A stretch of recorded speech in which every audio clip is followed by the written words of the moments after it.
What's going on, guys? Welcome back to Call of Duty Modern Warfare Remastered on BlackTideTV. In today's video, another short supply drop weapon review for you on the Fang 45 submachine gun.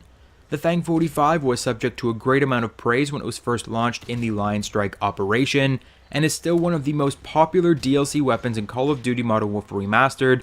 To this day, I see a number of players using the Fang 45 in public matches, for reasons unknown to me, as I find the Fang 45 very run-of-the-mill, not particularly powerful in any specific gameplay area.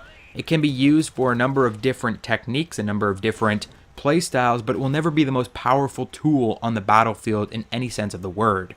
I think a number of players were hoping the Fang 45 to be the true successor to the MAC-10. At the time of release, the MAC-10 was the only other SMG in the supply drop system, and is still one of the best supply drop weapons ever added to a Call of Duty game in my opinion.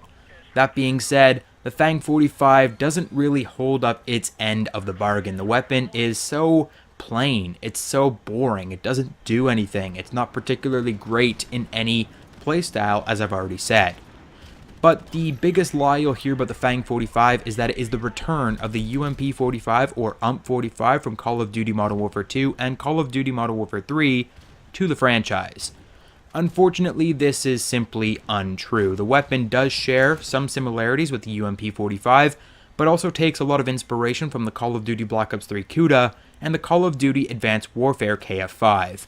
In terms of physical likeness, I would most closely relate the Fang 45 to the CAR SMG in the Titanfall franchise. In both Titanfall 1 and 2, there is a weapon known as the CAR SMG. It is also very powerful in terms of hipfire accuracy and shares a very obstructive iron sight with the Fang 45. I find the iron sights on the Fang 45 very hard to see through. The actual sight itself is pretty sound, but there are two bars that run up the side that make it very obstructive, very hard to see targets that are crossing in front of you, and so that's why I prefer to use the red dot sight on this weapon over any other attachments. We will bring up suppressor a little later in the video. Returning to comparison with other Call of Duty weapons, you'll notice the Fang 45 shares a very unique similarity with the KF5 from Call of Duty Advanced Warfare. The first 5 bullets of either SMG function differently than the rest of their magazine. In Call of Duty Advanced Warfare, the KF5's first 5 shots dealt an increased amount of damage. In Modern Warfare Remastered, the BOS-14 took on that honor, while the Fang 45's first 5 bullets of every burst fire a little faster than the remainder of the shots. This isn't the first 5 bullets of the magazine, this is the first 5 bullets of every burst. So as long as you continuously tap the trigger, you will have an increase in fire rate over holding the trigger when you're using the Fang 45. Theoretically, because accuracy and rate of fire are so intertwined, this translates to the longer you hold the trigger, the more accurate the Fang 45 becomes. As long as you're firing in bursts containing more than 5 bullets apiece, the weapon will be a little bit more effective at longer ranges, as your recoil will actually decrease. Meanwhile, in a panic situation at closer ranges, you can continuously tap the trigger to get the full fire rate out of your weapon, and put a little bit more damage down range a little quicker, potentially ending the gunfight a little sooner in your favor. That being said, the drop-off of fire rate from the first 5 shots to the rest of your burst really isn't that dramatic. In fact, it's so slight you may not even notice it. I only really notice it about halfway through the burst. If I start firing with a full magazine, the beginning seems very fast, and then the drop-off happens and you don't really notice it until about halfway down the magazine, and you definitely feel and hear that the weapon is firing slower at that point.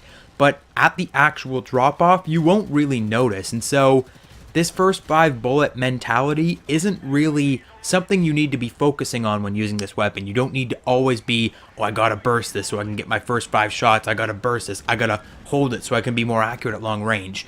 If you just use this weapon as a standard weapon and forget about the first 5 shots, you'll be just as effective as if you were very focused on the first 5 shots. It's not the end-all be-all of the Fang 45, to say the least. Now, this weapon, in terms of everything else, is very run-of-the-mill, very average accuracy, very average reload speed, very average hipfire accuracy, although it definitely seems like the weapon is a little bit more accurate in terms of hipfire than other SMGs, but I'm fairly certain it's actually the exact same hipfire cone and accuracy. It just feels really good to me for some reason. And last but not least, the damage on this weapon is a little less than some of the other SMGs in the game. In fact, you cannot get a 2-shot kill with the Fang 45 unless you are getting headshots with stopping power. Without stopping power, it's a 3 to 5 shot kill. With stopping power, it's a 3 to 5 shot kill. And that's why I would not recommend using suppressor on the Fang 45. In fact, I would just stay away from this weapon altogether, but let me know what you guys think in the comment section down below. Hit the like button if you enjoyed the video, subscribe if you're new to the channel, and I'll catch you guys on the next video.